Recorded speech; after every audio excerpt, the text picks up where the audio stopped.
Guys, please stop. Don't skip this video. Guys, dikatakan pada baru-baru ini Jokowi pada masa kini memang sangat-sangat diakui oleh dunia, guys. Hello guys, bismillahirrahmanirrahim. Assalamualaikum warahmatullahi wabarakatuh. Allahumma salli ala sayyidina Muhammad wa ala ali sayyidina Muhammad. Guys, welcome back again to my YouTube channel. Aku Musa dan ini adalah channel YouTube aku, guys, Musa bin Muhammadirin channel. Kepada subscriber, kepada viewer di luar sana yang baru saja terjumpa Musa channel, jangan lupa guys untuk memberi sokongan ini dengan menekan ataupun klik tombol subscribe, like dan komen di bahagian komentar di bawah. Dan kepada subscriber, kepada viewer di luar sana yang selama ini telah pun memberi sokongan kepada Musa channel, aku mengucapkan ribuan terima kasih guys. Kalian semua memang awesome, mantap, terbaik. Dan aku sentiasa mendoakan agar semua kalian di luar sana dipermudahkan segala urusan, dibukakan pintu-pintu rezeki, dihindarkan, dijauhkan daripada segala malapetaka, dan juga dihindarkan daripada wabak COVID-19. Amin amin ya rabbal alamin. Guys, seperti biasa hari ini kita akan tengok ataupun kita akan buat sedikit lagi video reaction di channel Jurnal 12. Dan kalau kita tengok judul video dia dikatakan Jokowi diakui dunia. Mantap guys. Untuk kita mengetahui atau untuk kita menyemak video ini, jom mari sama-sama kita semak dulu video ini. Seperti biasa di hujung nanti baru kita akan bagi sedikit kita punya reaction mengenai video ini. Apa-apa pun guys, jom sama-sama kita semak video ini. Semakin keren, Jokowi ada di peringkat ke-13 tokoh muslim berpengaruh di dunia. Ditulis oleh Widodo SP dari siwar.com. Sangat gampang sekali sebetulnya mau ngecek itu. Presiden Jokowi itu siapa? Gampang sekali. Cek di masjid di dekat rumah saya di Solo. Cek di masjid di dekat rumah orang tua saya atau di rumah kakek nenek saya. Siapa mereka? Gampang sekali. NU punya cabang di Solo. Muhammadiyah ada cabang di Solo. Al-Irsyad ada cabang di Solo. Parmusi ada cabang di Solo. Perti ada cabang di Solo. LDI ada cabang di Solo. MTA ada pusatnya justru di Solo. The Muslim 500 kembali merilis daftar tokoh muslim paling berpengaruh di dunia. Presiden Jokowi pun dilaporkan kembali menduduki peringkat ke-13 dari 50 tokoh muslim paling berpengaruh di dunia tahun 2022. Seperti yang kita tahu bersama, The Muslim 500 memang secara rutin merilis daftar tokoh muslim paling berpengaruh di dunia setiap tahun. Survei itu dibentuk oleh The Royal Islamic Strategic Studies Center yang berafiliasi dengan Royal Al-Ubaid Institute for Islamic Thought di Amman, Yordania. Masuknya Jokowi dalam jajaran 15 besar tokoh muslim berpengaruh di dunia memang tidak mengejutkan. Pengaruh RI1 tampak semakin kuat dan diakui seiring perannya sebagai ketua presidensi G20 yang kini dijabat oleh beliau. Apalagi belum lama ini, upaya untuk mendamaikan Rusia dan Ukraina lewat kunjungan kenegaraan sedikit banyak akan memperkuat respek dan pengaruh Jokowi di dunia internasional. Harapan saya semoga para haters Jokowi kondisi tekanan darah dan perasaannya baik-baik saja kalau sampai mengetahui fakta ini. Sosok Jokowi yang pernah disebut keturunan PKI dan dikesankan tidak pro dengan agama yang dianutnya gara-gara kebijakan tegasnya soal pembubaran HTI dan FPI terbukti diakui oleh dunia. Munculnya Jokowi di peringkat ke-13 tentu bukanlah penghargaan yang kaleng-kaleng atau murahan. Memang beliau berpengaruh dan semakin kesini perannya sebagai pemimpin dari negara dengan mayoritas muslim terbesar dunia tidak bisa disepelekan. Kehadiran Jokowi sebagai pribadi, pemimpin Indonesia maupun pemimpin G20 selama masa jabatan yang tersisa ke depan akan semakin terasa pengaruhnya. Modal yang sangat bagus untuk semakin berkiprah di tingkat dunia selesai menjabat sebagai Presiden RI pada 2024 nanti. Harapan saya semoga terbuka kesempatan bagi Jokowi untuk berkiprah di PBB ya. Sementara itu, di sisi lain kita akan semakin dibuat lebih paham dan jelas bahwa ke depan siapa saja kelompok yang menarasikan sosok Jokowi sebagai sosok yang anti-Islam berarti ada agenda terselubung yang tidak jauh dari radikalisme dan antek kelompok sebelah. Jelas dan gampang banget mengenalinya kan? Akhirnya, mari kita doakan supaya masuknya Jokowi dalam jajaran 15 besar tokoh muslim berpengaruh di dunia akan semakin membawa manfaat dan kebaikan bagi negara kita. Semoga beliau sehat selalu, senantiasa diberi hikmat, kekuatan dan perlindungan untuk menjalankan semua tanggung jawabnya dengan baik dan optimal. Begitulah kura-kura. Bagaimana menurut Anda?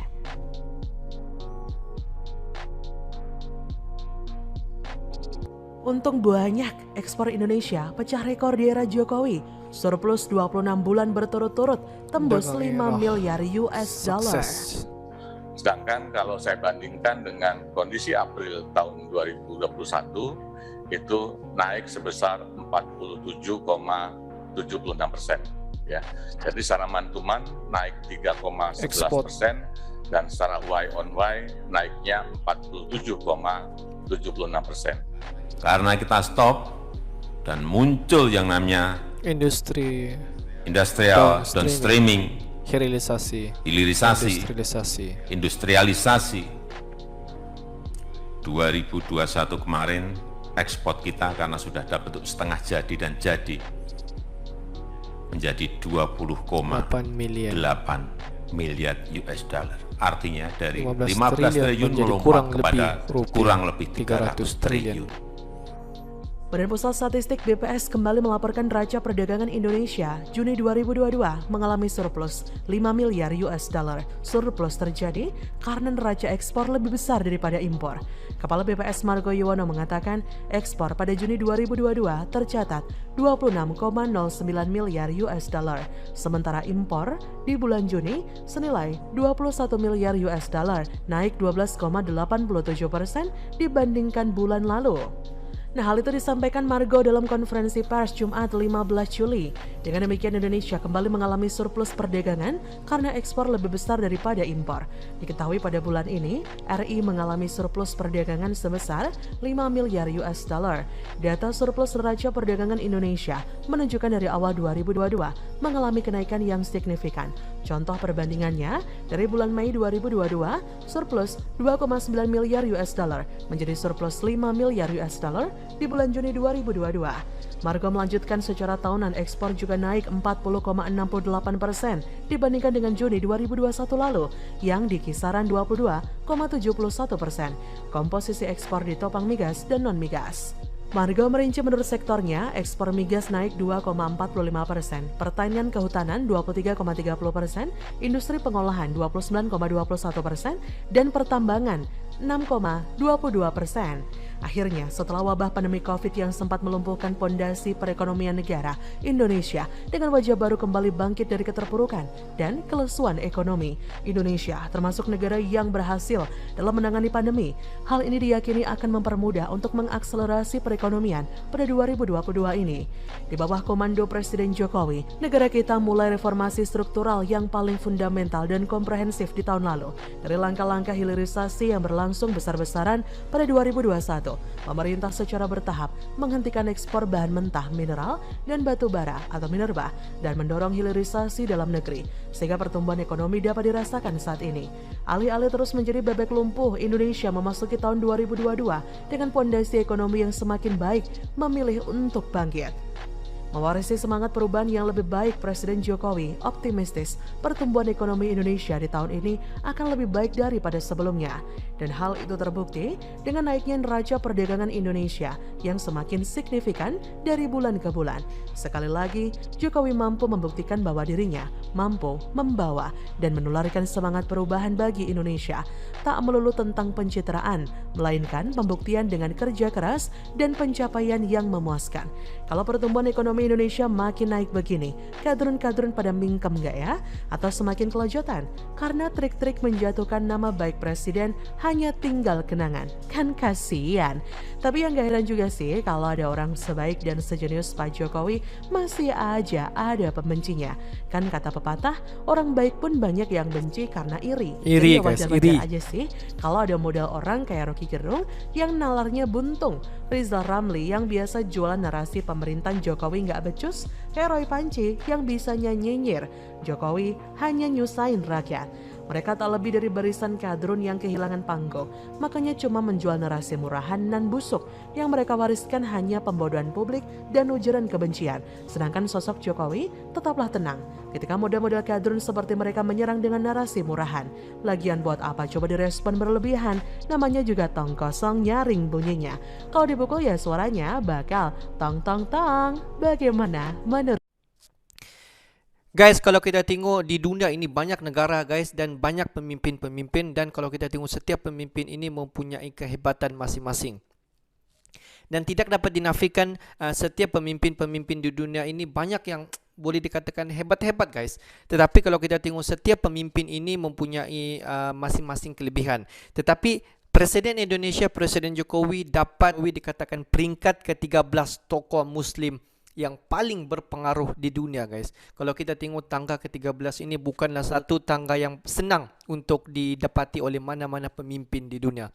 Kalau kita tengok untuk mencapai ke tangga ke-13 ini banyak sekali pengorbanan dan banyak sekali usaha yang telah dilakukan oleh Presiden Jokowi, bukan sahaja untuk menaikkan nama beliau tetapi sebenarnya untuk menaikkan bangsa di Indonesia sekaligus menaikkan Indonesia, negara Indonesia ini di persadah dunia. Tapi betul lah guys, kalau kita tengok sejak daripada pemerintahan Jokowi di mana Indonesia pada masa kini banyak sekali, kalau kita tengok Indonesia ini di persada dunia dalam pelbagai aspek ekonomi, perdagangan, pertahanan dan juga aspek-aspek yang lain. Pada masa kini Indonesia mendahului negara-negara yang lain. Itu yang paling jelas kita nampak guys. Sedangkan kalau kita tengok sampaikan pemimpin ataupun presiden daripada Arab Saudi ataupun presiden UAE mengakui Presiden Indonesia, Presiden Jokowi memang layak yang dikenali sebagai tokoh paling berpengaruh di dunia.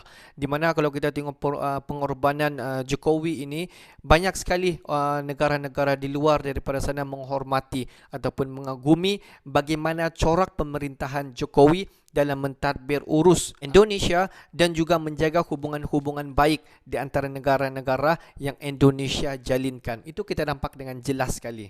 Dan kalau kita tengok sejak daripada pemerintahan Jokowi di mana ekspor-ekspor ataupun import-import di Indonesia semakin meningkat guys. Di mana kalau kita tengok pada tahun 2021 segala ekspor-import bahan-bahan mentah ataupun bahan-bahan ekonomi yang lain di Indonesia meningkat. Dan pada tahun ini, pada tahun Jun dan hingga Julai dikatakan semakin meningkat daripada tahun ke setahun. Itulah kehebatan Jokowi bagaimana beliau mentadbir urus dan memiliki, kalau kita tengok menteri-menteri di bawah pemerintahan Jokowi ini semua menteri yang sangat-sangat mantap guys, mampu untuk melaksanakan setiap tanggungjawab, mampu untuk memainkan peranan masing-masing dalam menerjui tugasan yang diberikan oleh Presiden Indonesia, Presiden Jokowi dalam memastikan Indonesia sentiasa dalam landasan menuju kepada negara-negara yang hebat. Jadi tidak salah guys jika dikatakan Indonesia pada tahun 2045 Indonesia mampu untuk menjadi negara terhebat di dunia dan mata wang Indonesia dijangkakan menjadi salah satu mata wang yang terkuat di dunia guys. Oke lah guys, untuk hari ini sampai di sini saja sedikit information daripada Musa Channel, dan kepada subscriber di luar sana yang belum lagi klik button subscribe dan hanya sahaja memandang, please guys ringankan tangan kalian dan tekan tombol subscribe, like dan komen di bahagian komentar di bawah. Dan akhir kata daripada Musa Channel, thanks for watching my video. Assalamualaikum warahmatullahi wabarakatuh. See you the next video.